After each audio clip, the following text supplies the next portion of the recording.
We're joined by Natalie McLean, and if you want to know anything about wine, the best place to go is nataliemclean.com. She's got everything up there, and today she's going to give you some helpful hints on all kinds of different things, like Canadian wines, very popular now. They are. But we are a small producer. We are, and small is good in the wine world, because the lower the yields, or the smaller the production, the better the wine generally.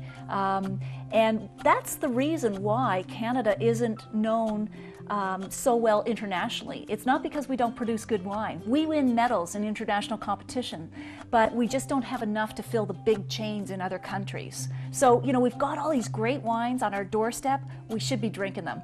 I think people still have that another hangover image from the 70s, and that was when we were in the zoological period of baby duck and Gimli goose and all those. As soon as I turned the drinking age, you know, my mom invited all these girls to the house, and we had this little wine party, and it was baby duck. Exactly. I mean, that's what, you know, everyone's that first tells wine. you when I grew up. But anyway.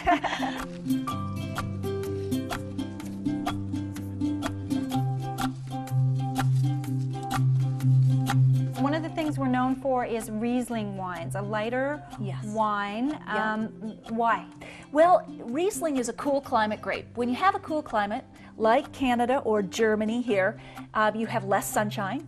Sunshine translates into sugar, sugar translates into alcohol. So you're going to see on the label much lower levels of alcohol here. You might get 9%, 10%, 11%. So you can drink this throughout an evening without, you know, your legs being jelly by the end of it. A lot of big, full-bodied wines these days, you feel like you're drinking vodka. But these are really friendly to drinkers in that, you know, you can spread it out over an evening or over a meal, and it's just delicious. And it's not all about Chardonnay anymore. It isn't. No, Riesling is the new great white hope, especially for us, because, you know, Chardonnay was a brand name and still is. It's still one of the most popular whites. But Chardonnay can be very oaky, and if you don't like a lot of oak, a lot of wood smell on your wine, go for Riesling. It's a much cleaner, brighter, often not oaked wine.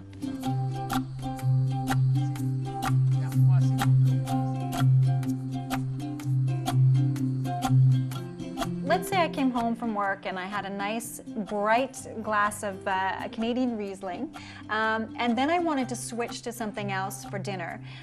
What can I do with this Riesling to keep it for the next day? Maybe I want to have another glass tomorrow. Right. Well, that usually isn't a problem at our house, but I can empathize with unfinished wine. I try.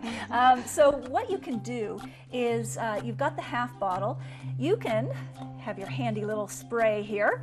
This is a nitrogen spray that you can buy in the liquor store or a wine accessory shop. This is just one brand. There are others. This one's called Private Preserve. A nitrogen gas. So the cork's out.